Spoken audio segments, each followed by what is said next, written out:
Hey guys, welcome to my YouTube channel. Today I'm going to talk about diffusion, osmosis, and osmotic pressure. If you like the video, please subscribe to our channel and turn on the notification bell so you won't miss any of our uploads. Let's dig into it. So, what is diffusion? Diffusion is simply the movement of molecules from higher concentration to lower concentration. What it means? Let's look at here. Just imagine you have a glass of water and you add some ink into it.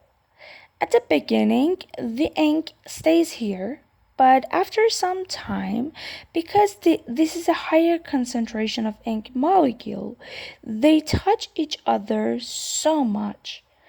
And because of that, they push each other further and further.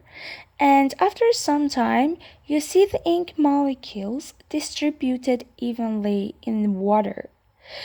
At this point, both solvents, like water, and the solute, like ink molecules, are still moving, but the net movement is zero.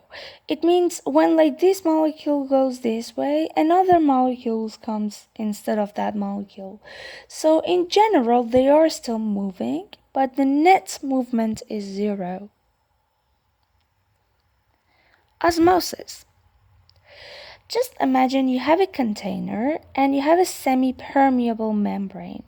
A semi-permeable membrane is a membrane that doesn't allow every particle to move through it.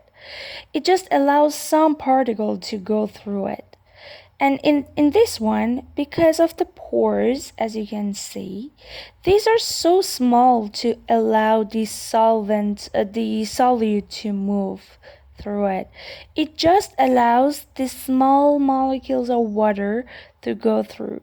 That's why the solute molecules stay on each side. They cannot move. So what happens is basically the water molecules diffuse from higher concentration of water molecules to lower concentration of water molecules. So in this one we have a lot of water because we have very small amount of solute, and in this one we have very small amount of water. So water goes from higher concentration of itself to lower concentration of itself, and after some time you see the level is changing and the water molecules just went through left to the right side.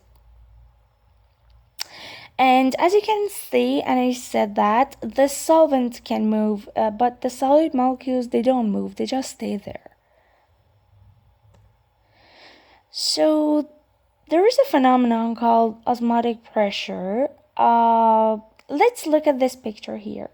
When you have some water here and you have water and solute here, because of osmosis, we just talked about it, the water goes from right side to the left side, and that makes the level of the water different, of course, because the water went from right side to the left side. So this is the hydrostatic pressure. But what is osmotic pressure? Is the minimum pressure to prevent the inward flow. What it means? It means the minimum pressure you should put in the semi-permeable membrane, but it's the minimum pressure. Of course, if the pressure is higher than that, it still prevents the inward flow. So it's the minimum pressure you should put on the semi-permeable membrane, and it prevents the osmosis. So we have a formula for that, and they show it with pi equals to ICRT.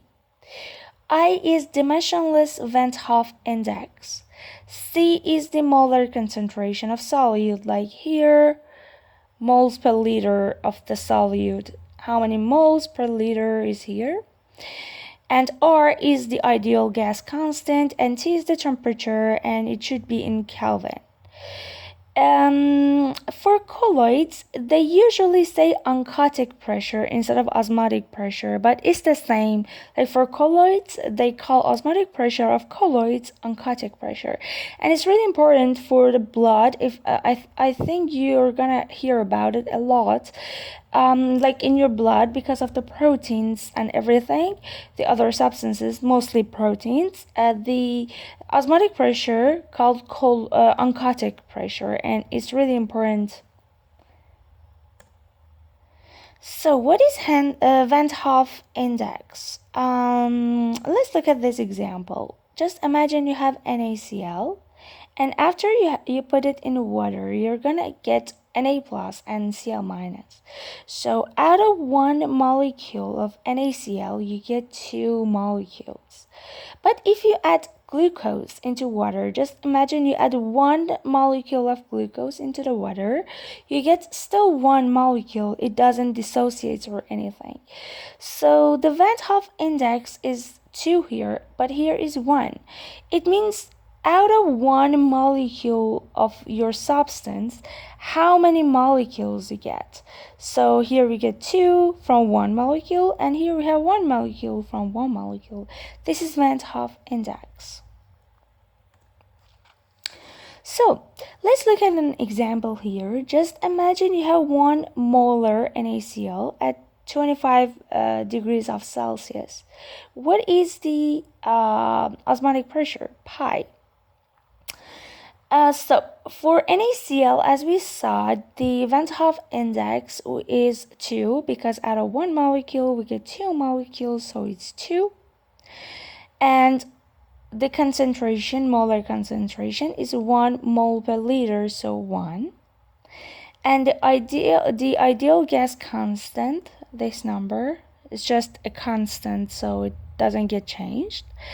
And the temperature, and it's really important to notice it should be in Kelvin, so 25 degrees of Celsius plus 273, and at the end we have 48.9, and it's gonna be, this number is gonna be in atmosphere. It's important, it's gonna give you in atmosphere, not Pascal. Just notice about it.